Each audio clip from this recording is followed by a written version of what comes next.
Oh, I got to do an intro. Yeah. Okay, this is intro. All right, guys, welcome back to another episode of the Post Rolls podcast. 2 in a row, just me and Miles. We're going to get into some things, some life things, some Jiu Jitsu things, some black belt reacts. We're going to have a good time. Guys, so if this is the... if you're into Jiu Jitsu and you're looking for a Jiu Jitsu entertainment podcast, then this is the place for you. Make sure you like, subscribe, do the whole thing. YouTube, Spotify, everything. 5-star ratings. And if you're a black belt and you want to be on the podcast, come roll. And if you're any good, then we'll put you on the podcast. But if you're not good, then maybe. That's true. If you're a black belt, use discount code BLACKBELT and you get this whole podcast for absolutely free. All right, guys. With that being said, let's get into the show. Hey, yo. Welcome to Post Rolls. You can't neither? So you pretty much flow with the goal. I've come to the right place now. Post Rolls Jiu Jitsu podcast. And we're on. Yeah. And we're back. We're back. It's great. It's great to be beer. here. We're at 2 different stages in our day. At the same moment in the afternoon. We're different people. Mm-hmm. And that's why this is fun. What were you doing? Oh my God, I was doing, I taught a breathwork class today at the Japanese Friendship Garden in downtown San Diego, Balboa Park. Nice. And then I did a private lesson for a wonderful person, a wonderful family. And they have a beautiful beachfront home in north of PB. There's like a little town north of PB. Mm-hmm. And the cool part about that is that I get to do some one-on-one time and let them experience cool stuff. And today they were like, I was just working with the guy, and he was like, I totally left. It was like when I was giving him guided breath work, and he was like, I just left. I'm like, I know. I'm like, hey, come back. We're not done yet. And he left his body? Consciousness left. He didn't pass out, but when you get into these subconscious states, these outside of normal consciousness states, it's tough to pay attention. You've experienced it. You're like, you can't focus that well. You can't take direction.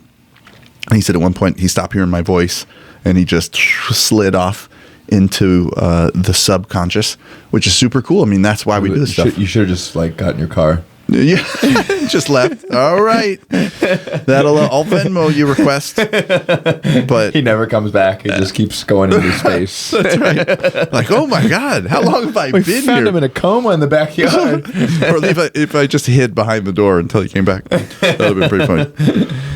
Yeah, that would. No, but I wouldn't do that.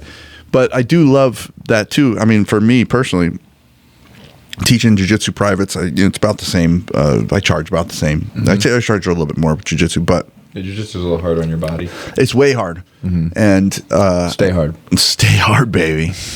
And yeah, I roll. Anyone I do jiu-jitsu privates with, I roll with them a lot, Mm-hmm. But in this case, I'm not even sweaty when I'm done with breathwork privates. Yeah. And so that's just for my own longevity. Maybe today's podcast we could talk about longevity. Is that even interesting to people? I don't know. But that's really important. I'm about to get in December. I'm going to get 2 stripes on my black belt, which I'm pretty excited about. That is cool. And I was kind of thinking about to start letting you line up in front of me now. Yeah. Respect. That's respect right there for the kids at home. But I was thinking about what it's about, what having stripes after black belt are time stripes. Mm-hmm. You're no longer surprised with them. And I just haven't been back to the home gym in a while in San Jose. Okay. No, I get hiccups. Oh yeah, you got your from Zins. How long is this going to last? Because I'll try and hold back, but shout out to Matt. Not going well. A few minutes. Okay, good. Zins are powerful. I've never been a tobacco person ever, until once I did a shaman led. You're supposed to do like a hot a sweat lodge, and right before the sweat lodge, they give you the horn, and they shoot tobacco up your nose. All right, well, I'm going to take over here for a minute. Okay. You take some breaths. Because I'm just listening to you swallow and hiccup in my headphones. Zins are powerful, guys. Should we start with, you want to do some reacts? I think I sent you some good videos. You sent some too, and I I think I do a better job at not watching them. I think you watch them first. No, I do watch them. Yeah. Well, they're fun. I'm ready to react twice. All right. But hey, so the fact that you get stripes for being there, like, it means something different, and I think that's the point. It's like staying on the mats, staying healthy. Just this is a lifelong quest after becoming a black belt. Just to be on the mats and you're laughing at my hiccups. I'm not laughing. They're gonna go away any minute. Don't do Zins, guys. That's terrible for you. Yeah. But man, they give you a sweet rush though. You can feel it in your toes. You've done Zins in the podcast before. This is the worst I've seen you get hiccups. Yeah, I mean, I do. I can't. I have to spit with Zins. I don't usually. If I don't spit, then I will get hiccups. They're going away though. I can feel them subsiding. I do want to talk about this because I do think there's something to go into. Okay. But let's save it until after this so that we can actually talk about it. Okay. Because I can't even focus on what you're saying, and I imagine it's the same for people listening. Sorry, guys. Sorry. All right, let's see what we got here. See what we got. Oh, dude, this is going to be a good timing one. Look at this. Just the worst. Mike's big juicy lips. Wait, let me start over. Yes. I want to kiss Mike's big I saw this. This is terrible. Mike's big juicy lips. Indeed.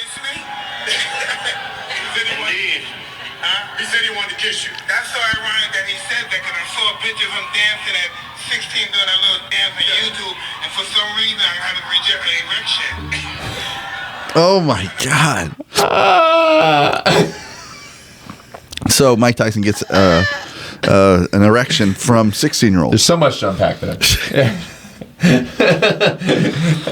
He likes 16-year-old dancing on YouTube, and I feel like that was supposed to be a burn or something. It was so cringe. Well, I think what I feel better about is that he gets erections now instead of trying to eat people's kids. So I think he's making some progress with his own therapist. That's self-improvement right there. Yeah. That's for sure. Yeah. How, he really missed a huge opportunity. To what? Like to say, I'm going to fuck you till you love me, bitch. Oh my God, if he would have said that. How did he not say we that? would have all cheered and like at home, just been like, get him, Mike. Make him love you. Dude, who do you... I'm placing a bet. I got money on this. Are you? Yeah. Did you put money down? Mm-hmm. No, you didn't. I did. Did you put not yet. fucking money on Jake, you son of a bitch? Yeah, on Jake Paul. Well, yeah, of course, because he's 20 years younger. My only hesitance is that there's some sort of like agreement. Like remember when he fought? Who did he fight? Holyfield or one of his old rivals? And you could tell they very much agreed. Like, hey, we're gonna. Well, he was a lighter. I mean, previously he was a lighter. He fought Roy Jones Jr. Is that what you're talking about? No. Tyson, Mike Tyson fought Roy Jones Jr. in an exhibition. That was the one. That was the other famous boxer he fought. I'm pretty sure. And you're right. And it looked like he was not hitting him in the head. You know what I mean? They were being like super respectful of each other. Let's not. Nobody gets embarrassed here. You know what I mean? Totally. They totally did that. And Jake is not going to do that. I don't think so. I hope not. No way. There's no way he is. Is it sanctioned like professional fight or is it an exhibition? Well, did you watch the countdown, like the lead up? He's been writing. I'm going to beat Mike Tyson with lipstick on his mirror for like the last year. That doesn't mean anything. It does mean something because that's gross that he's doing that. I want to know where he got lipstick. Why is he lipstick? Look at him. He's got red hair. He's getting ready to kiss him on the lips. He might. He might on the way down. I hope it doesn't happen. Jake Paul's going to win. If it's a real fight, Jake Paul's going to win. I know, probably. But I do, like a lot of people, I think that there is a whip that you can create out of your legs that unless you learned that unless that's like ingrained in you, I don't think that's something. I really don't think that that's something you can develop in your 20s. I mean, he looks like a good pro boxer. Yeah, like not. I mean, he doesn't look like the best in the world, but he looks like how good he should look after having 5 pro fights or whatever many he has. You know what I mean? I think he's super serious. He's also like clearly juiced. His head is so much bigger than it was, and so is Tyson. But I don't like to judge. I don't judge him. I don't judge juice though. I don't judge juice because I've always been jacked. So That's true. You get allegations all the time, don't you? I used to, yeah, for sure. Did you really? Oh yeah, tons. And I've never even close. Like, it was Swiss rolls and malt liquor is what kept me jacked. Yeah, that's what I'm saying. Yeah, so I can't. What's a Swiss roll? Oh, like a little, like a Big Debbie. Texas. Yeah, a little Debbie snack. Whoa, I'll still dietary stress, guys. I think that's a real thing. Right. I was just saying today, like I've been eating really clean, like Respect. as clean as possible for like 48 hours. You're looking good. You've been working out. Always. Thank you. You never stop. Just staying hard. Oh my god, stay hard. It really is. Yeah. But no, so like I always eat like decent, but I've been like 100% no grain, no seed oils, no sugar, no dairy. Dang. Because I'm trying to get rid of my psoriasis, especially the winter's coming. It's getting cold. Man, How are you? Fucking feeling like an old man. And How's your blood flow? How's your erections? Oh my God! I'll show you later. I'll show you later. I don't want to ever see him. This is a discussion, not show and tell. Lord of mercy. What does that have to do with psoriasis? What? I just meant like I thought it might be good for your blood flow. Oh well, Yeah. I don't know. I always got good blood flow. But anyways, I've been eating really clean, and I feel like fucking shit. I was just like, my cardio went down. I'm like, dude, fucking give me some chicken nuggies. I'll be smashing. Dietary stress, man. I'm telling you. I don't think you can make a quick switch like that. You got to like ease into your clean eating lifestyle. Yeah, I did. I definitely did a quick switch. I got freaking gi choked by one of my blue belts. Ooh. I feel like shit. Like all last night. I love that you would even admit that. That is amazing. I get caught all the time. Yeah. No, you put yourself in precarious positions, and that's one of the reasons what I love about you is that like you're not worried to you'll go with anybody kind of like anytime no, that's amazing. I mean, we roll with if I roll with someone enough, they're gonna catch me eventually. Plus, I'm taking risks. I'm experimenting. I'm not going in and roll with my students and like giving them my A game. I'm right fucking with things. Well, what happens if I got caught trying to do a what's the roll that Tynan a gator roll. Oh, did and I you? kind of flipped You around, rolled and the into way it? he had the gi already that I didn't notice, I rolled into a collar choke, and I was like, fuck. Oh man. Well, that's okay. That's fair enough. Yeah. No, I mean you have jiu-jitsu is about a lack of ego, and you're very comfortable with your ego. Thanks. Less than me. You inspire me a little bit. Less than you? Yeah, for sure. I get a little more. Oh, you mean less ego? Yeah, less ego. Like how about this? So this weekend I was in South Carolina and I got to. It was awesome. I did like a 3-day workshop and I trained twice. Mm-hmm. And I'm going into an open mat, and I mean I don't know these guys, right? And it was a big they were a bunch of farm boy looking. Yeah. There's probably about 20 people there. And as I'm not nervous, like physically I'm not nervous. Or mentally I'm not nervous, right? But I'm literally trembling a little bit. Like my hands are trembling a little bit. And I was like, wow, this is what is so cool about jiu-jitsu, what is so cool about open mats, what's so neat about training with a lot of different people, because you get this amazing rush regardless of the room or where you're at, or it's like it's your own. Nobody was there that was going to be make fun of me or something if I didn't do as well as I wanted to. But I put that upon myself, I think, and so that's why I love jiu-jitsu. Yeah, dude. Funny story about that, about open mats. Let's just make myself another story to make myself look dumb. Okay. I was at open mat at Legion, and our mutual friend, it's a big guy, blonde guy. He's always at Legion. He's like one of the main competitors there. The biggest guy there. One of the biggest. JR. Yeah. No. Tall. He's tall and blonde. Real tall blonde guy. Yeah, that's JR. What's his real name? I don't know, but he has a black belt now. Yeah, he's a remember black belt. Yeah. That's not his name, dude. His name's like Brayler. That's his name. His name's Brayler. It's definitely not JR. Brayler. Yeah, he goes by JR though too. Oh, he does. I think so. Hold on, I can hear the dryer running. Okay.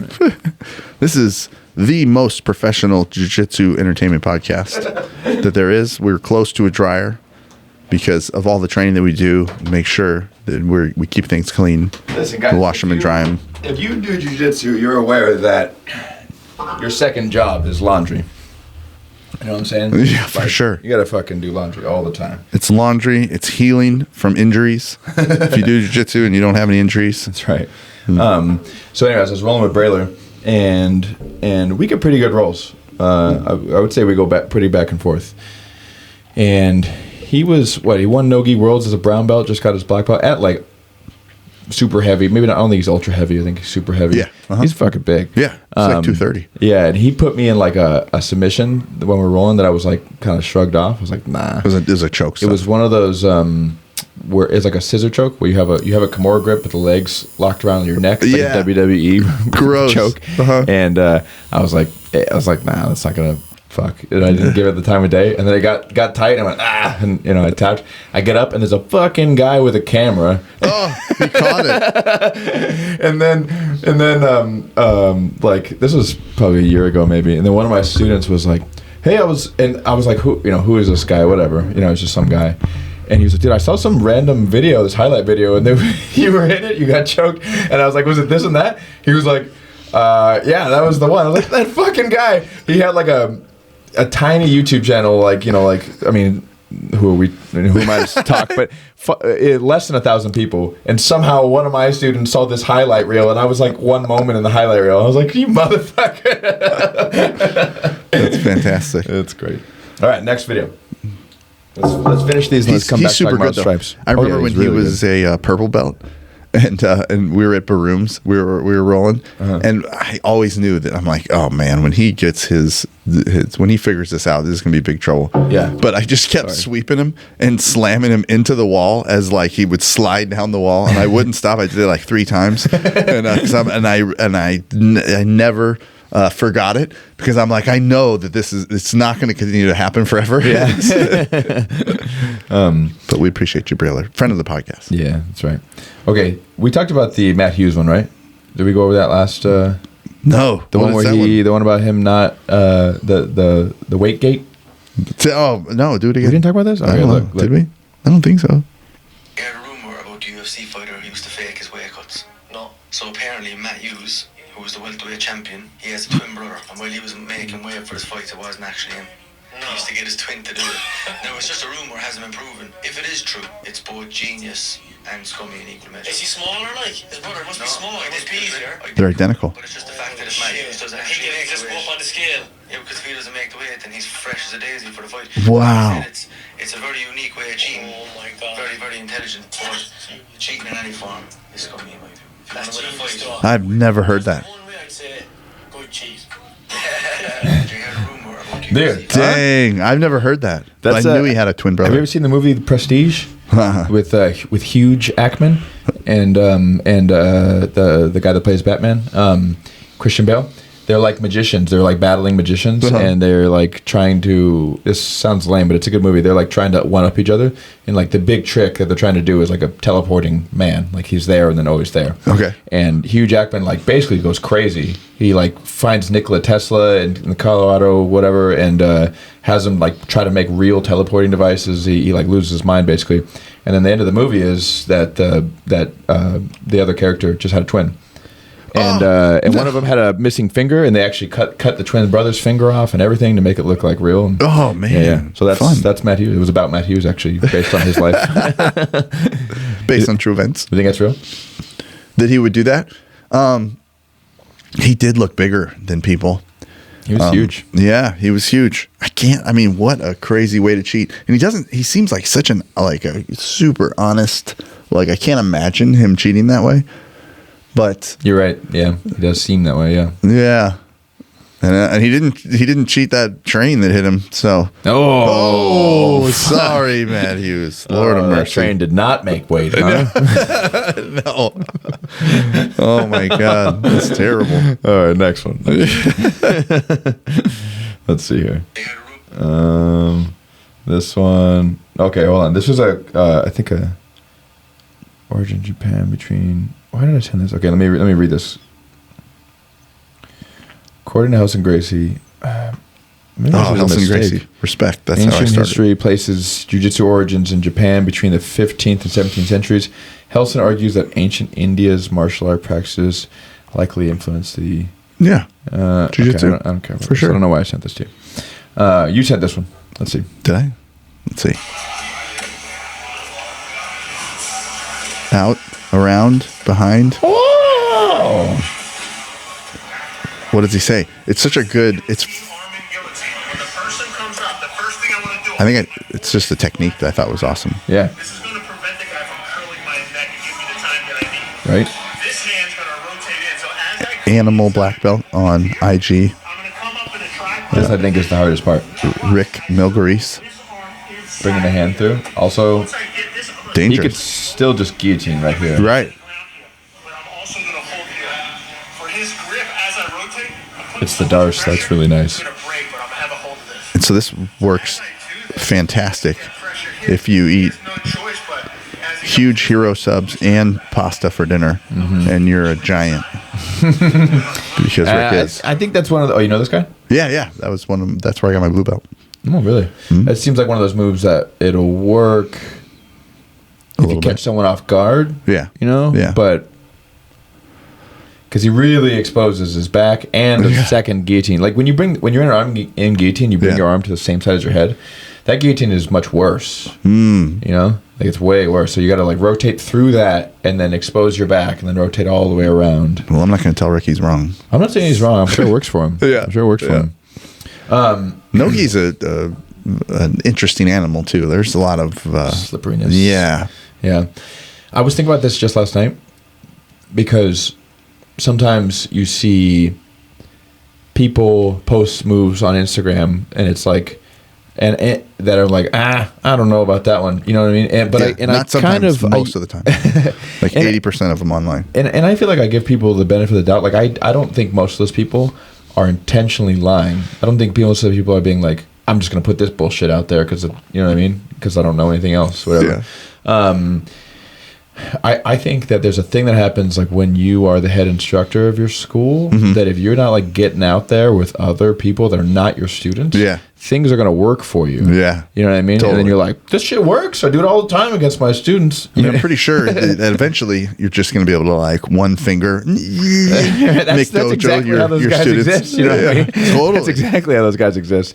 Because you know you have like a little bit of a mental edge, and also you know your students like game, so you know what I mean. Like, and obviously you're more experienced than them. Unless you're in a school where there's like a bunch of black belts and you have a bunch of black belts to train with, or you're competing or going elsewhere and getting outside your comfort zone, you're gonna like develop these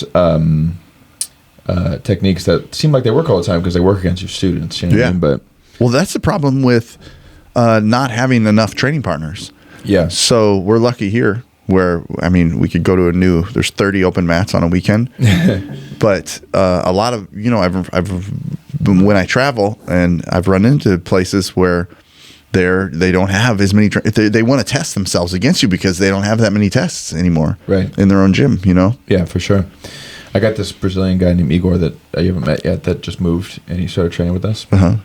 And for a while, I could tell he was being nice. Either he was being nice or he was not a super good black belt. And I was like, what's going on here? You know what I mean? Like, is he... He wants to be a part of your gym. Yeah, I think he didn't want to show up and like potentially tap out the instructor, like you know what I mean, like in his head, or even make me look bad a little bit. Like he didn't even want to make it look competitive. You know what I mean? Because he thought that would be. I would feel the same way if I went to another black belt's gym. Yeah, I'm letting them win every time for like a month. Yeah, until I'm like in the team and everybody knows I'm not being an asshole. You know what I mean? I didn't do that to you. By the way, when we first we went after each other, I think. That's real. Yeah. I feel like the first time we rolled, we were, because I kind of remember talking to my wife afterwards, and her saying like, "Was he good?" And then I was like, we did the kind of get to know each other roll. I feel like one time we did. Yeah. Okay. And then after that, then we just picked it up. Yeah. Which was, I mean, that was probably why our relationship was so good. I think it's like, so. oh, okay, we just get after it. Okay. Right. Yeah. We don't take it personal. Yeah. Yeah. But I was telling her, I was like, dude, stop being so. Don't be so nice. You told him? Yeah. You don't be so nice. I told him, I was like, I don't have a lot of black belts to roll with all the time. Yeah. And I'm At your home if gym. you catch me or you beat me, like I'm gonna be happy. I'm not gonna be like, what the fuck, you know what I mean? Yeah. And he was like, okay. And last night we did 2 rounds together, and he picked it up, and I was like, Oh, we had like a battle. We were it's so awesome. dead afterwards. Yeah, it was Heck cool. yeah. And dude, he's my age, and he's well, right now he's heavier than me, but like when he's in shape, we're the same weight class. okay. What a And he likes to compete in the gi, and I like to compete in no gi. So I was like, dude, let's kill each other. You know Yeah, what I'm that's a saying? Like, perfect. yeah. That's what we learned with the Tackett's and Rotolos. You need a brother. Oh yeah, that's true, huh? Brother your size makes you better. Did you hear about Andrew Wiltsey? No, I haven't. You know who Andrew Wiltsey is, right? Remind me. He's one of the guys from the Daisy Fresh crew. Okay. Yeah. And he goes in and out of like public eye because he has bipolar disorder. Okay. And he'll disappear for like, because after he'll pop up and he'll be like, yeah, I've been just depressed and out of it, And then sometimes he'll go in like manic phases where Yeah. he's just like thinks he's a genius. just like Kanye rants. West him. Exactly like that. Yeah, exactly. And apparently he's been arrested because of a psych ward, a psych evaluation, and something to do with some outstanding warrants. But he had like lost his all of his accounts, his social media accounts and stuff, because he pushed the rumor out that of the Gordon Ryan and the cuck situation with his little brother, but then also said that Craig Jones accused Craig Jones of knowing and hiding evidence, and he was and then he threatened Hiding evidence of what? of that happening. Okay. Yeah, of the Gordon Ryan incident, and then and he was like, yeah, if I see Gordon Ryan, I'm gonna stab him. He's I'll I just did hear stab that. him and I'll straight up murder him because he's just that bad of a person. Dang. Yeah. I mean, he's not wrong. It seems like Gordon Ryan is a bad person, but he doesn't need to be He doesn't stabbed. be murdered. No, that's true. I mean, he's literally everyone from New Jersey rolled into He's one. just a Guido. So, yeah. And everyone outside of Jersey was like, well, I've never seen somebody like this before. That's right. Just go to New Jersey or Philadelphia and you're going to meet, they're all Gordon Ryan. You know what I hate that Gordon Ryan, that Gordon Ryan started is that he pronounces tournaments as tournament. Tournament. Does he? Yeah. Yeah, Like that's Jersey. TOR. How do you say tournament? Tournament. Tournament. Yeah. Tournament. It says tournament. We're going to a tournament. Tournament. Tournament. No, I don't like that at all. I'll stab him too. Just for that. That's ridiculous. And now everybody in Jiu Jitsu says tournament now. I'm like, fuck. Do they? Okay, look at this. They're all drinking. This is pretty cool. I played this with my class last week when I found the thing. The Hangman? Is this the Hangman? Did you see it? I did see this. All right, we pretend like you didn't. This We're is gonna so react cool. to it. Well, I'll react right now. I saw it.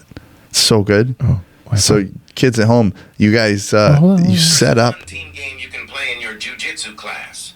You'll play hangman. If you manage to get a choke, you get a head. If you manage to snatch a right arm, any kind of right arm, of course, my right, your left, so on and so forth. So you're either going to go out there and look for submissions, you're going to shout to me head, left arm, left leg, right leg. Yeah? The winning team will have the most complete hangman. The most complete. So it doesn't matter if you have 15 right legs. How many men can get? Here is a fun team game. So That's cool, right? Cool. You played it and it was fun? Yeah, we played it. Yeah, and I don't know how they were collecting multiple bodies. They maybe as a big class, but there was probably 20 of us. Yeah. And it took us 45 minutes to complete for one team to finish. See, that's super cool that you said 20 with a CH instead of 20.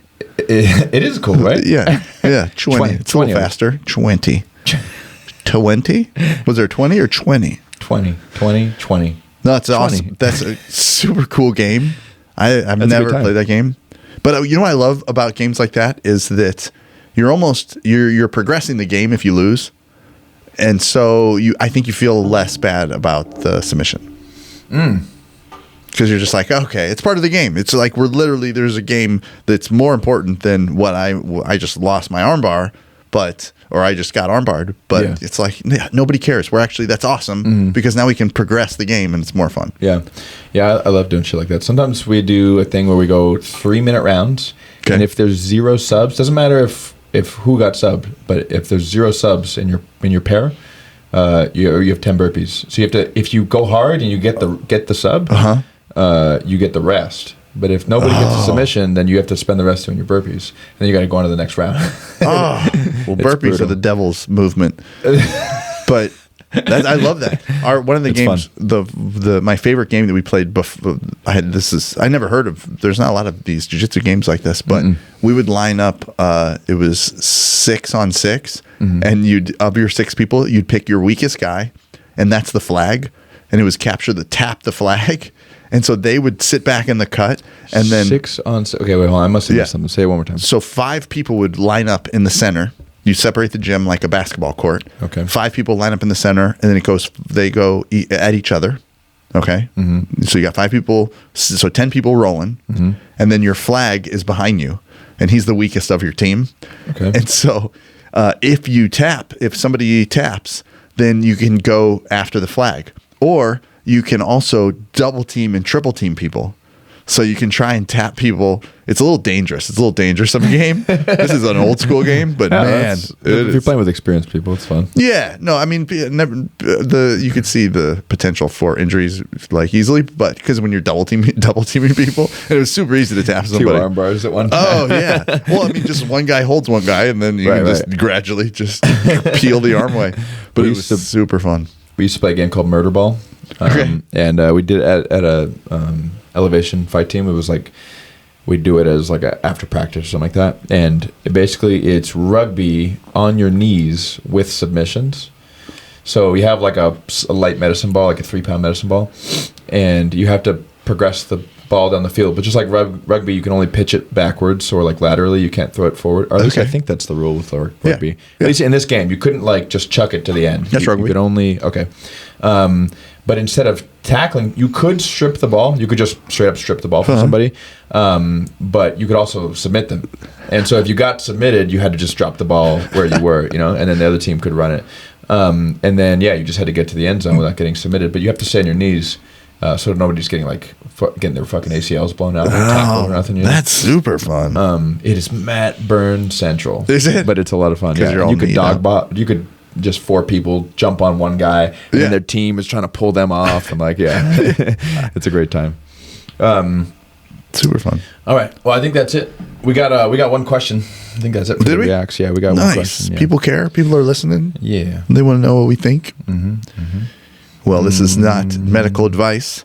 This is not appropriate life advice. No, but you should. But we do know stuff. Eat donuts to keep your stomach in check and active. That's right. Yeah. Dietary stress. Yeah, that's right. So the ice bath for your soul. That's right.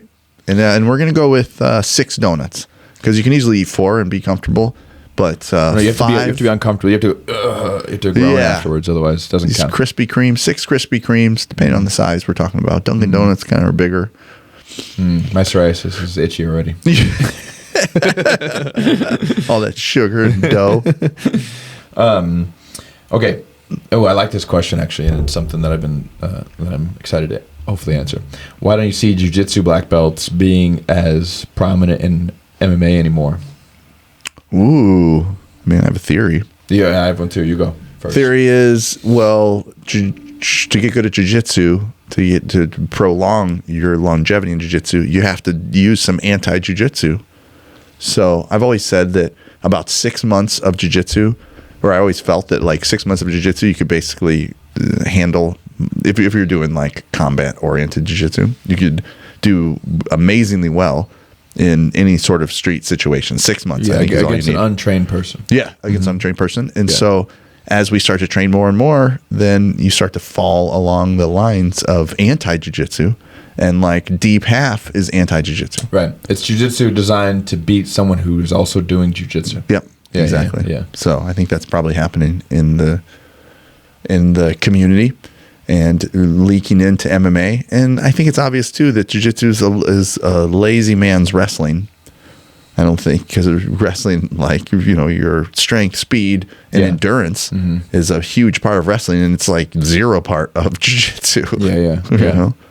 It's like leverage will get you to the goal. But you can still use it to get away. I mean, that's the point. Jiu-jitsu, in my opinion, is like to be able to protect yourself and not get hurt in some sort of altercation. Yeah, and you really can't. I don't know about, like, it depends on what size you are. Like someone your size, probably 6 months of training. Smaller person, maybe you need a little bit more training than that. But I do feel like it's like the self-defense. If your goal is to be able to defeat untrained people, like assailants, the jiu-jitsu that you need is more or less basic. And you could just spend your life like mastering the details of those things, but then also it's like once you can handle untrained people, like why keep mastering those things? Or like, maybe you're interested in that, and that's cool. But I think most people also just go like, well, I want to keep training, and I already I know how to hold someone's posture down in my closed guard, so let me learn some fucking barambolos, Well, I don't believe in barambolos, and I don't think they work. Yeah, but I've been hitting them a lot. Have you really? Gross. I've been watching a lot of ARJ. Oh man, well, not when I whisper in your ear that they don't work. I'm on top. But again, I appreciate you recognizing my size there for a moment. That was nice. That felt good. Oh yeah, But no, you're right. I mean, that's the jiu-jitsu after 6 months is the most fun. Then you start to have fun, and then it's a game, and then it's a puzzle, and then it's a tons of fun. Yeah, and so I have here's my theory, and I actually agree with Javier Vasquez on this, is that it really is the rule set of jiu-jitsu competitions. Because in the day when jiu-jitsu was dominating, we were training, people were training jiu-jitsu for the context of MMA. Yeah. So you get good at certain skills because certain skills are incentivized. The skills that the current rule set incentivizes are things like just taking the back from the bottom, you know what I mean, or like barambolos, or like having an impassable guard in any position, you know what I mean. Just don't get past my guard. Don't get past my guard. Giving up your back so that you don't get the guard points, you know what I mean. Yeah. There is zero incentivization for someone to stand back up, which means that there's no skill set required to hold somebody down, and that's really in the current meta of MMA. And the current meta of MMA exists because of Instagram and like the UFC pushing highlight reel knockouts, you know what I mean? Yeah. So everybody's always trying to get back up because it's not even if they have a good submission from the guard, nobody wants to see that shit. You know what I mean? and also the rule set in MMA is difficult to get someone to, submitting a slippery shirtless person from underneath with 3 minutes, 2 minutes, 1 minute left in the round. Yeah. It's potentially impossible against like a pro fighter, you know what I mean? So they're super incentivized to stand up. And so one of the biggest skill sets required to be an effective grappler in MMA is holding someone down. Yeah. And you don't learn that in sport jiu-jitsu because there's no need to learn that. Oh, wow. Yeah, I guess not. I mean, to some extent, but yeah, like that's not a super goal. Yeah, because I mean, how often in jiu-jitsu have you taken someone down? And then once you've taken them down, they are now aware that you have good takedowns, probably, right? Why would they stand back up when probably they're more comfortable on their back anyway? So they're just going, all right, whatever, I lost my points. I'm not getting back up. Do takedowns again. Like, let me just try to take your back and score 4 points, you know what I mean? Or get a submission or whatever, Well, I think the biggest problem with lower belts that I just try to remind them not to do is they re-engage from the bottom. They're already on the bottom. Mm-hmm. They have a easy chance to stand up and escape. Easy. Mm-hmm. Or at the very least, get back to your knees or sitting or whatever it is to completely disengage and then to make it the score or the percentage that they will win even. Yeah. And they don't. And they go back to guard. I'm like, dude, what are you doing? Like, just create the space. And then if you use the space and get at least 50%, I mean, I feel like if you're on the bottom, no matter what position you're in, you're losing 49 to 51. I feel like you're losing a little bit. Yeah. I mean, it depends on how good the top person is and the bottom person is. But if everything is even, then yeah. Yeah. Yeah. And nobody uses that in lower belts. I mean, because you're wanting to stay engaged, but just sit back up or get to your... I mean, just stand up. Just get out of there. If you can get out of there, get out of there. Don't re-engage with a half a knee in. You're not even getting a full guard. Okay, I get a full guard. But, like, getting back in with, like, a lockdown or something, get out of here with that. Yeah.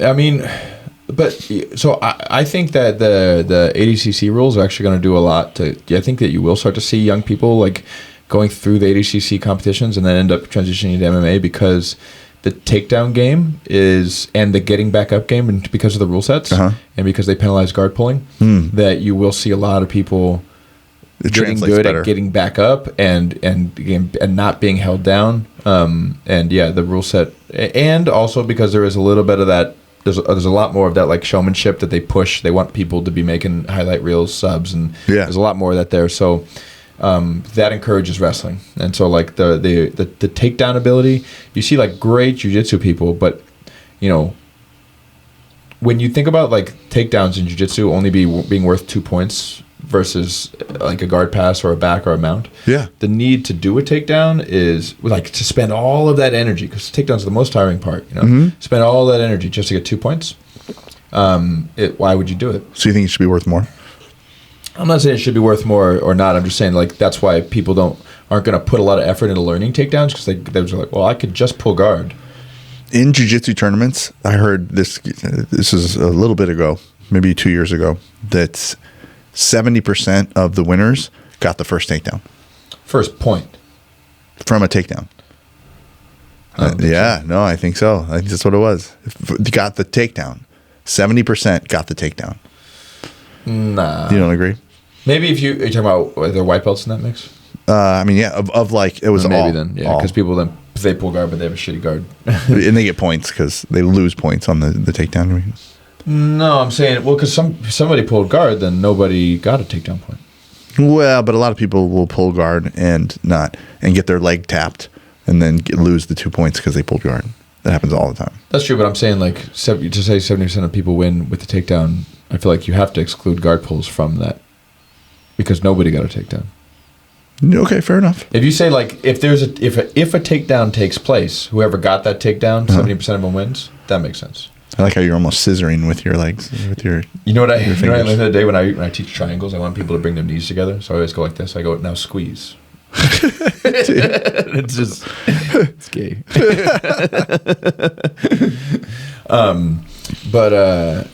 Anyways, I think that the most important rule set and the most important skill if you're going to be a grappler in MMA is to be able to hold people down, and that's just not a skill that you have to practice for sport jiu-jitsu. I agree. Because as someone that like, go ahead. Well, and then nobody does it in north-south. Nobody cares. Like that's the most dominant hold down position, but nobody's worried about that because you can't strike to the head with your knees. We talked about that last time. Mm-hmm. But man, they're just leaving a gap of rule set and skill set to drive a truck through. Yeah.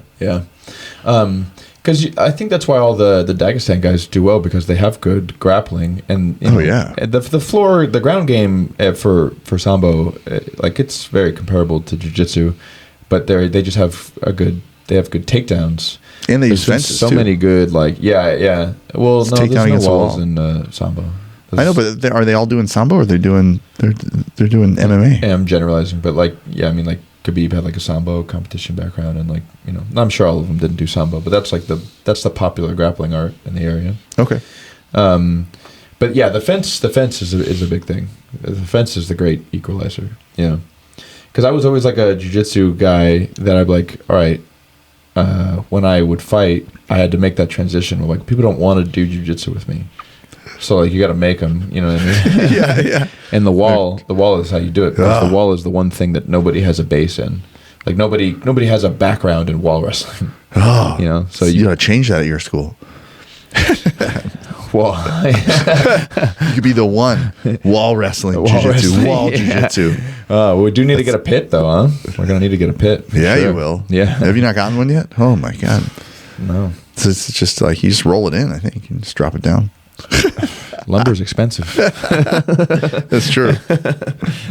I always thought the matches should be in a clear dome, a clear quarter dome, so that you could walk up the edges, not like a full Thunderdome. Like a bowl? A bowl. Or like a dome over the top. A clear bowl. Okay. And so, like hockey, I wanted to see people's faces smashed up Smushed. against it.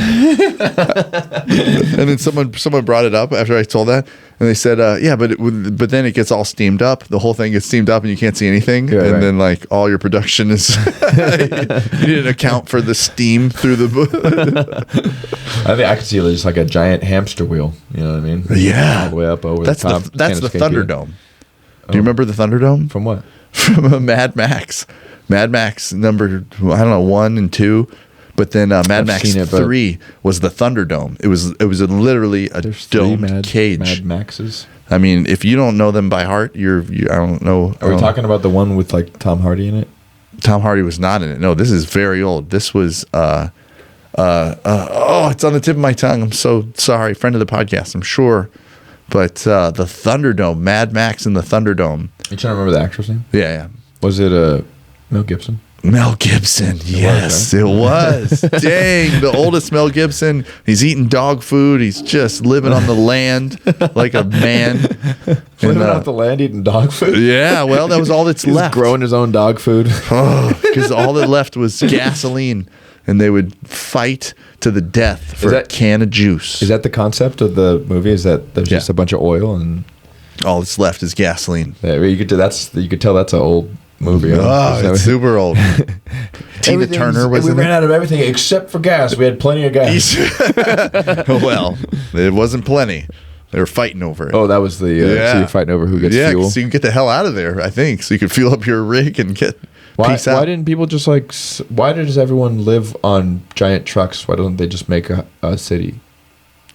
Like why they live in sand? Is this a Sam Kinison joke? Why are you living in sand? Why didn't you just get luggage? Get the hell out of there. You're living in sand. Nothing grows here. No one told Mad Max that because he was fighting for a Is can the whole of world juice. dead or something? Like, why do they have Yeah. to be in cars? Why It was do they- after the apocalypse. But like, why do they need to be in cars driving around everywhere? I think because there's a lot of scavengers out there. This is like the Oregon Trail times, right? When it was like, we're trying to get somewhere. And so we need wagons and we need some fuel. Oh, they were going somewhere. Yeah, they were always going to a paradise. There was a paradise out there. Oh, they were trying to get to the looking coast for a better world. This is the Midwest. And I'm not 100%. Who could blame them?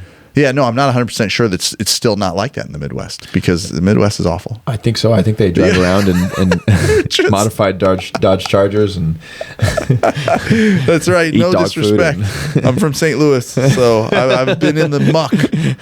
Luckily, the planes got me out of there, but there's guys, did you know there's these things? the coast. They could take you out of this place. I asked my whole family. I'm like, whose wagon wheel broke down and left us here? They were like, "This is good." Yeah, like we got plenty of land. I'd like to know what the Midwest looked like before farmland because I bet it was really green. It was probably a great place. the Midwest. Yeah. I mean, our country's pretty big. Our country's shockingly big compared to like Europe and everything. Oh yeah, for sure. But that 1835, 1885, that series. Did you watch that? It was about the Oregon Trail. 1882. 1882, is that That's it? a great one. Yeah. Oh my Or God. 1892 or something like that. Yeah. Yeah, but I mean, they were dealing with what's going on over there. I actually hated that show. Actually, I take that back. Did you? So there's very sad. There's 1922 or Right. 1932 or something, and then there's Yeah. 1892. Yes. I like the 32 one. I like that The one. 19 one. I like the 19 But you one, didn't like when it gets to the 18s. The 18 one was the one with where You weren't supposed to like the it. blonde girl. Yep. Is like, oh, I'm going native, but also Yeah. I have this very traditional Indian, American Boyfriend. Indian vest, but also Yeah. that shows so much tits because that's how they dress. And then there was a tornado, and there was a tornado blowing over them, and they were like, let's fuck. Hunker down. Let's fuck. They had a sex scene. They just started having sex like under this tornado. It was so fun. Oh my God. Have you ever had sex under a tornado? I bet it's wild. I haven't. But I don't know about you, but every time I have sex, it's under a tornado. That's just. I don't even know what that means. That's just what but sounds amazing. But no, you know what's so cool about that movie though, or that show, is that the producer, the writer, he wrote Tombstone first, and then he wrote the 19 one, and he got lots of notes. He had to deal with a lot of people on Tombstone. It's Sam Sheridan. Sam Sheridan wrote the show. Okay. He's the guy that wrote Yellowstone, not Tombstone. Sorry, you're right. Yellowstone. Yeah. And so he said he had to take in a lot of feedback on Yellowstone. He had to take in less, but still a lot of feedback on the 1900 one, and then the 1800 one was all his. And so that's why it's so sad, because it was as close to the actual events as he kind of understood them. It was very sad. Like, so it was a good show. I can't say I hated it. I just hated that girl's character. Wow, there was you didn't want to. Her voice was annoying, and she narrated the whole show. So actually, I wonder if this is backwards. I wonder if you have that switch, because the 18 one came out first, and I know that because my wife and I really like Yellowstone, and we watch it. The latest Yellowstone just came out. So did it? So long? One episode. It's the last season. Oh, cool. The last season that has that guy in it, the actor. I forget what his name is. Cool. I could have it backwards, but I don't think so. I'm pretty sure 18 was his jam, because it's his darkest too. It's dark. No, the other one is. I think you got 19's darker. The one where they're like. We'll get back to you guys, listeners at home, because I'm pretty positive 18 the one 1800s one started first, because the girl narrates the whole thing. Yeah, and her voice is really annoying. Okay. And then the next when the 1900s one came out, the very first opening scene is that girl's voice again. Yeah, I know it is because the 1800 one ends. Yeah. And when the 1900 one starts, it basically tells you, like, the first scene is her explaining what happened to the kids, and it's like her littlest brother, like the baby brother in the 1800s, is like an older uncle in the 1900s show. Okay. And she's the opening, like, scene narrator. I'm like, oh my god, this girl's back. Yeah, but she's only in that scene. But that's the progression of time. But I still. But I'm saying, if the 1900 ones came out first, I would not have recognized her voice. I would not have been like, this girl. Like, it's just because I had been watching the whole season. You've been on it. Okay. Yeah. All right. And it is darker. Like, a lot more people die. Well, actually, a lot of people die in the other one too. But it's like, it's very like. Let's bring it back to Jiu Jitsu. Oh yeah, you're right. I didn't see any Jiu Jitsu in there, really. No, there was not a lot of Jiu Jitsu. Yeah, it was American Jiu Jitsu only. Oh, American Jiu Jitsu, and they can't protect you from climbing over a river. Oh yeah, they can't protect you from bringing your wagon across a river. Oh no, or from the horrible other cowboys that want to steal your stuff. That's right. All right. So now that your hiccups are gone, thank you. Let's talk about your stripes. You wanted to say you were talking about getting stripes on your black belt. I don't know what it meant. It just means you're still on the mats, man. You get you progress after black belt, and that means a lot to me to be still on the mats, because I love this stuff, and I'm going for coral belt. You think? Yeah. Well, you kidding? What? If I die before I get a coral belt, you can kill me. I'm not saying you're going to die. Oh, okay. Kill me right in the coffin. If you die beforehand, kill you. Okay, got it. So you're second degree. Yeah. It takes another 3 years to get your third. Yeah. I think after that it's 5. Oh, it's too much. I'm going to quit. And I think coral belt is. How many do I have to get? 7th degree. I think coral is 7. Oh my god, that's so long. Maybe it's 6. Maybe it's so 6. Far away. Let's see. Yeah, no, I'm gonna die. But if it's 7 degrees, if it's your 7th degree, that means that it's another 35 years. 20. 23 Italian years. Way to say 20. 23 years after. If it's my 3rd. Degree. No, if it's 7th degree, it's 20 years. Okay, what degree? Hey Siri, what degree? But that's the longevity. I mean, this stuff is so fun, and I hate to see people drop off. And so I think that's one of the cool things that jiu-jitsu does, is it teaches you to have a lifestyle that allows you to seventh degree. Stay in good health. So you got 23 years. 23 years of coral belt. How old would that make you? I don't know, like 123 or something. 71. 123. It's going to be old. Like the lady in Titanic. It's been 84 years. That's right. Oh, give me my coral belt. I don't even care anymore. Yeah. Maybe I won't then. I took a seminar from Francisco Mansour He sounds old as fuck. Yeah, he's just 80 something. He's a, a ninth degree. Oh, he's respect. a solid red belt. Oh, Yeah. friend of the podcast. Yeah. And He's like, what's a podcast? It was great. It was a cool seminar. It was basically just him sharing stories of, because he was like one of Elio's main training partners. Oh, wow. No way. It was cool. So did he say that he used to beat Helio or no? he said I only What? passed Elio Gracie's guard one time, and he was like, and I was like, it was like one of the best days of my life. I got so excited, you know. Yeah. And he goes, I was 52 years old, and he was like 67. Dang, respect. Helio holding it down. What I love is that like there was like Elio they trained for like 50 years together, and never once did he like just like let him get one. I He was know. like, nope, not passing this guard. Dude. You will never get this. I heard that about Dan Henderson too. What? There was somebody I knew that trained with Dan Henderson for 20 years and never scored a point on him wrestling.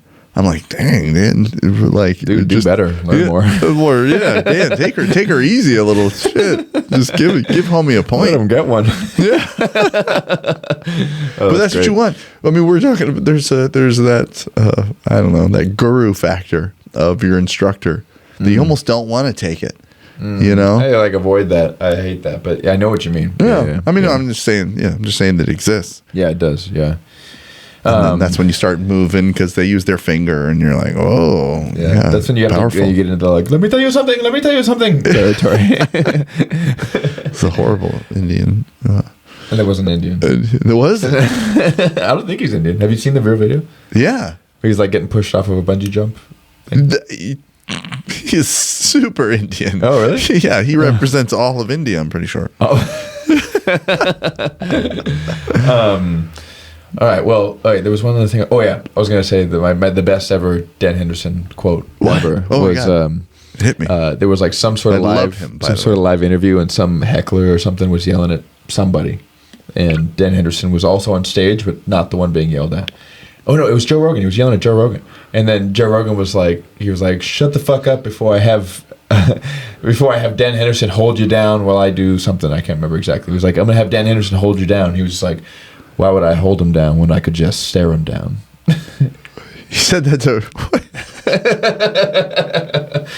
Is that not the most stone cold killer thing ever? He's like, "I don't have to hold him down. Like I just use my eyes and he'll be down." I don't like it. You don't think that's cool? I think it's fucking awesome. That's so badass. Why would I hold him down when I could just stare him down? Stare him down. Not unless you're Vanderlei Silva. Oh my God. Think Dan Henderson could stare you down? Yeah, I mean, he can do whatever he wants. I think if I was standing up and Dan Henderson stared at me, I would just, wherever I was, I would just sit. Just sit down. I'm sorry. Sorry, Dan. My favorite quote of his was when I'm so disappointed that you don't like that quote. Yeah, no, I the stare down. That shit could be in fucking like Clint Eastwood fucking Tombstone, man, or Yellowstone actually. Oh well, maybe it's because of my favorite quote of his was the announcer was like, "Hey, I'm talking to you right now." Like they were literally in the middle of the ring after a pride fight, I think, and he was like, "Take your mouthpiece out," and he was like, "But I don't have any front teeth." And he just took his mouthpiece out and he was missing all 4 of his front teeth. I was like, oh That's my your God. favorite line? Yeah, that's my favorite. You like that better than stare him down? I do. But I don't have any front teeth. I think it kind of like it contradicts his line. Yeah. Because if he's just staring at me with no front teeth at all, I'm just like, I mean, I'm out of here, but I'm not nervous. He's amazing, though. I mean, he's one of my... Why haven't we gone and trained with him? He's so close. Temecula. I don't think he's there much.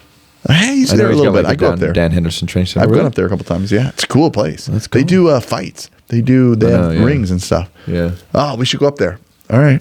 Let us know. Friends of the podcast, anybody training with Dan Henderson. Yeah, we'll bring the We'd love mics. to come Let's up. do a Dan Hendo podcast. Oh, I've got a throbbing Dan Henderson boner right now thinking of a podcast with him. That's crazy. Did you watch videos of him when he was 16 dancing? You get an erection? No, 16-year-olds don't give me an erection. Oh, okay. Yeah, Right, I thought of maybe. any sex, age, or affiliation. That's good. That's good. It's a good thing we don't make money off this podcast. That was demonetized right there, huh? I don't think any of this is going to air, actually. But we still should train with Dan Henderson. That would be, I mean, I just want to meet him. I want to see his baseball mitts of hands and I would let him knock me out. I've never been choked out, but I'd let Dan Henderson do it. No, I've never been. I've been close. I've been to the point where my head feels like it's doing like this. I don't think it is. Yeah. It's like wobbling side to side. And then I've heard the train. I've heard the train a lot. The train's coming to the station. That's what it seems like to me. Like the tunnel starts to close. Yeah, and I'm like, oh, the train's coming to the station. I'm in a tap. Yeah. But yeah, no, I haven't been choked totally out. Have you? How many times have you been choked out? I'm guessing More than I can count. a lot. More than I can count. Yeah, no, that's what I figured. Yeah. Because I go to the point of death. You don't every even time. protect your neck. You just flex your neck. Yeah. And then you don't That is have protection. To, I know. You act like it's not going to oh, you're choking my neck. I'll just flex it. And then it will not be. Yeah. That's actually what Hickson and I had a experience with not Roy Dean, Roy Harris. Yeah, I hung out with him for an afternoon. Really? Yeah, it was the weirdest thing ever. He needed he was moving stuff at his gym or something like that, and he posted on Facebook, "Hey, I need someone with a van." And somebody sent it to me. It was like, "Hey, Roy Harris is near you and needs a van." I'm like, "I got a van," and I went and hung out with him. And he said he would offer private lessons or something if somebody just grab his. I forget what we moved. I think we moved mats. And so I hung out with him for an afternoon. We drove his mats to his place and stuff. Then he used to tell me he told me about him and Hickson would practice neck strengthening exercises so that during demos that they would do among other people, they'd be like, "All right, go ahead and try and choke me," and they'd be like, "Ugh," and they would just hold it down like Popeye and be unchokeable. Yeah, and I'm like, oh, I wonder why Hickson's neck and back ended up being bad. Well, how did he end up getting neck surgeries? Yeah, I don't know. I remember one time I got choked out at my school. It was empty. There was just me and a guy. Yeah, and there used to be a nutrition, a supplement store. Okay. Oh, we're being invaded. Oh my God, they heard us. Helio Gracie's dropping in. It's the IRS. Jesus, you gotta pay them. They don't. Oh my God. Hold on, guys. All right, so let me finish with Roy Harris. He was just amazing to hang out with, and we didn't quite do a private lesson, but his standing wrist locks are the shit. He will drop you to the ground like Seagal. And you're like, hey, we're just wrestling, and now I'm on the ground. Yeah. Dude, you don't believe standing wrist locks? You got to be kidding me. There are nerves that will drop you on your sausage. I'm not saying I don't believe that they work. Do they work as well as a single leg takedown? Ooh, I think they do. I think standing wrist locks are. Why doesn't anyone do wrist locks in the UFC then? Because they don't know them. I'm telling. Well, no, in the UFC, they have taped wrists. They're taped wrists. Yeah. I mean, before that, they still didn't use them. Like in Jiu Jitsu matches and stuff like that, you don't see them because people don't know it. There was actually one recently. I don't know. Did you see this? Oh, maybe you're right. Because there was one just recently in Nogi Pans, or maybe it was Masters Worlds. It was one of the more recent big tournaments, and somebody did a standing wrist lock, and the guy just screamed. Yeah, and like and then and fell, and that's a tap, and then he got up and threw a kick to the guy's body. Oh, I did see it was that. Actually a really good. The guy did Muay Thai. It was a nice kick. It's a good kick, but what made it even cooler was the guy wrist locked him and dropped him, and when he stood up and threw a body kick, he just effortlessly didn't flinch, just stuck one arm out and caught the kick. It just boop. And then and then let the kick go, and then just didn't get angry. Just wasn't looked mad. What the hell? It wasn't anger, nothing. Sorry. It was so boss for the other guy. So bitch. There was a bitch for the other guy. There was a guy that came to the Black Belts Unite at Gracie University in Torrance. Yeah, and he was I don't think he was a professor, but he was a Harvard something. He was a black belt, this black guy, and he was showing wrist locks, and they were unreal. And then Huron didn't even not that he didn't believe him, but he was like, "Oh, okay, show it on me." And I think he did it from side control or something, and he was like, "Oh yeah, that really? works." And if you felt a good Aikido wrist lock from standing, it's like it turns you into an infant. You're like on the ground, like, oh, why did that happen? Twisting wrist locks. Well, The twisting yeah. ones fucking hurt. I mean, I can show you. If you I just know like bend one. my arm back, bend my wrist back. I know give a one. shit. I know one that will drop you. I mean, I can have my way with you after. Can you do it in the chair right now? Yeah, I think so. That's right. You ready? Yeah. You ready? I'm gonna do it. Okay. just do it slowly It's in case we need opposite. to- It's opposite hands. If you grab from that hand, I go here, and then I drop down. Okay, wait, just do it slow. I won't fight. That was it. Slow. I was doing it slow. That was it. That was I know, me but I doing was it slow. fighting, so I want to go till the tap. Okay, so Just it's let me like see that. I won't fight it's back. like I'm away, and then you grab it inside. and I go down. Go slow. It's not slow. Well, you got to do it kind of hard, like it's a fast movement, but you felt it. Though you guys at home, you heard Really you grab heard my him wrist. turn into a woman just now. You heard that? Yeah, you like it. Okay, but no thumb. You no, it doesn't matter. You yes, but you hold on. You have to hold it. You have to first hold me. You hold me so that I can't get away, and then you grab the wrist sideways. Yeah, and then you push downward. You just push straight down. Hurts my own wrist. Yeah. Well, we're not facing. You got to be squared. See, they're very precise. Yeah. So it's not like. Well, that's what my point Yeah. is like precise movements don't work that well in like highly dynamic situations, like two people standing. That's why like double legs are not precise. Just run through somebody. You're right, but I think that there is like if you are skilled in. I mean, I'm not. And so I'm just saying that I believe that this is possible. But if you're skilled in like all the possible variations, It's possible, yeah. because he was showing me, It's possible for you to throw an overhand right and me just stick my hand up and catch it like a baseball. that'd be Like, so cool. Is that what I want to like invest my learning into? Just keep. I mean, so he was showing me a lot of the standing wrist locks, and it was. I thought it was super cool. Yeah.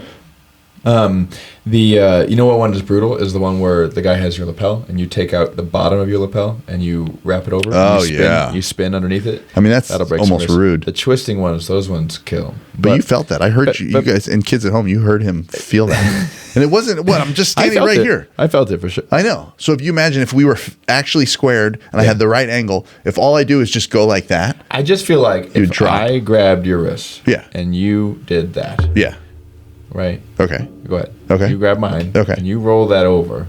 You it's roll the this over same like you side did. wrist, but okay. yeah, opposite, yeah. Okay. First of all, let's hope I grab you with the correct hand. Well, no, I only know one, Oh, okay. so it has to be. When people do that, I'm like, You okay, have, it like, has the to be. beefiest Gotta wrists, grab. huh? Yeah, I know they're thick. I do have thick wrists. And then you roll this over. Okay. Okay. I just feel like I'm gonna let go because it already starts to put Well, pressure. no, but so I just yeah. won't Oh, get but it see, I done. had it for 3 seconds. All I needed is enough to just push down. Okay. I mean, but I only know one. It has to be very precise. Let's have an Aikido fight, and I don't know. We'll do it. It'll be a YouTube special. Let's get- Aikido moves only. Oh. Aikido push hands. Respect. Hybrid rules. Hybrid rules. We could do it. Sunset Dojo downtown in Ocean Beach. That's where I Nice. do workshops.